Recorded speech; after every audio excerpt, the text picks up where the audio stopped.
ఏటయ్యా జమోరే, మళ్ళీ వచ్చేసావా? ఏంది పాలో ఈ కొత్త పిలుపు? నీ పేరే షార్ట్ కట్లే. నువ్వు షార్ట్ కట్ లో 3 నగరాల పేర్లు మావిగానని చెప్పి ట్రోలర్స్ కి ఫుల్ ఫీడ్ ఇచ్చావుగా. ఇది మరీ బాగుంది. నేను ఏం చెప్పినా మీకు కామెడీగానే అనిపిస్తా ఉందా?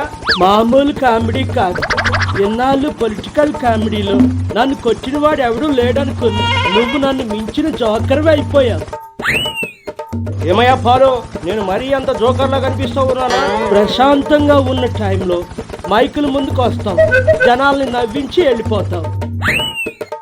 నవ్విన నాపశేనే పండుతుంది లేవయ్యా. అయినా నేను అన్నదానిలో తప్పేముంది? 3 నగరాలు కలిపి మంచి రాజధాని అవుతుంది అని చెప్పినాను.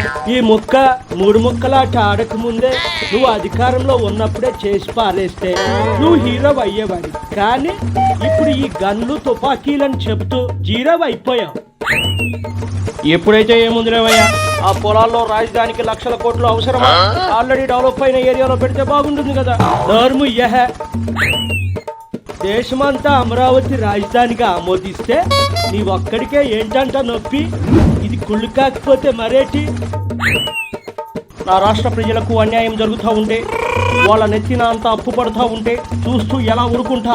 ప్యాలెస్ దాటి 4 కిలోమీటర్లకు కూడా హెలికాప్టర్ వాడినప్పుడు, ఎగపప్పులకు ఎలుకలు పట్టుకోవడానికి లక్షల కోట్లు ఖర్చు చేసినప్పుడు ఏటైంది? అప్పుడు గుర్తుకు రాలేదా ప్రజల సొమ్మని? అది వేరు ఇది వేరులేవయ్యా పిచ్చిపాలు. నీకన్నా పిచ్చోడు తెక్కలోడు ఎవడు లేడు ఇక్కడ. 5 ఏళ్ళు ఇష్టారాజ్యంగా రాష్ట్రాన్ని అందిన కాడికి దోచేసి మళ్ళీ గొప్ప పలుకులు పలుకుతున్నావు.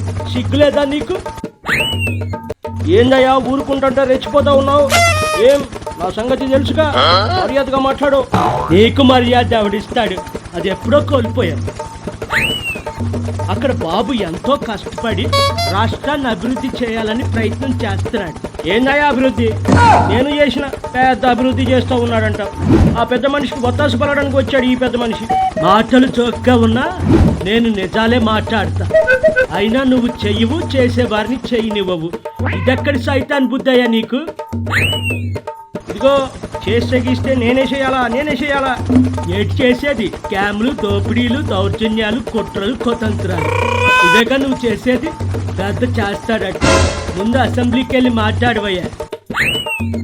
నాకు అవసరం లేదు, నేను వెళ్ళను. నేను అసెంబ్లీకి పోయేది 2029లో నేను ముఖ్యమంత్రి అయిన తర్వాతే.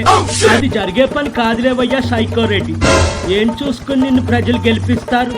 ఏం పీకావని, ఏం పీకుతావని గెలిపిస్తారు? నా కేడరు, నా బలము, నా ప్రజలు నాకున్నారు. నేను మళ్ళీ పుంజుకుని తిరిగి గెలుస్తాను. తర్వాత ఒక్కొక్కడిని రప్ప ఆడిస్తాను. ఆల్రెడీ సోషల్ మీడియాలో నిన్ను ట్రోల్స్తో రప్ప ఆడిస్తున్నారు నెటిజన్. బయటికి వెళ్తే ప్రజలు ఈసారి డైరెక్ట్గా అడ్డుకుని ఆడుకుంటారు నిన్ను. అబ్బబ్బబ్బబ్బా, ఆపవయ్య నీ అపశకునాలు. నేను పాదయాత్ర చేసి ప్రజలకు దగ్గర అవుదామని చూస్తూ ఉంటే నువ్వొకడివి నా ప్రాణానికి తగులుకున్నావు. ఏదో ఒక్కసారి పాదయాత్ర చేసి సెంపతి కొట్టినంత మాత్రాన అన్నిసార్లు అది వర్కౌట్ కాదు. నువ్వు విషయం లేని బెబ్బెబ్బే గానివని జనానికి అర్థమైపోయింది. ఈసారి కోడిగుడ్లు, కంకర్రాళ్ళు ఇసురుతారు నీ మీద, జాగ్రత్త. ఆ పెద్ద మనిషి నా పైన ఎన్ని కుట్రలు చేయించినా నేను అదరను బెదరను. సింహం సింగిల్ గా వస్తుంది. లాస్ట్ ఎన్నికల్లో చూశాంగా, మళ్ళీ ఆ డైలాగ్ వాడుకు. నీకు అచ్చి రాలేదు. ఆ మాట ఆలకించి నీ పార్టీని నా పార్టీలోకి విలీనం చేసి నా పక్కను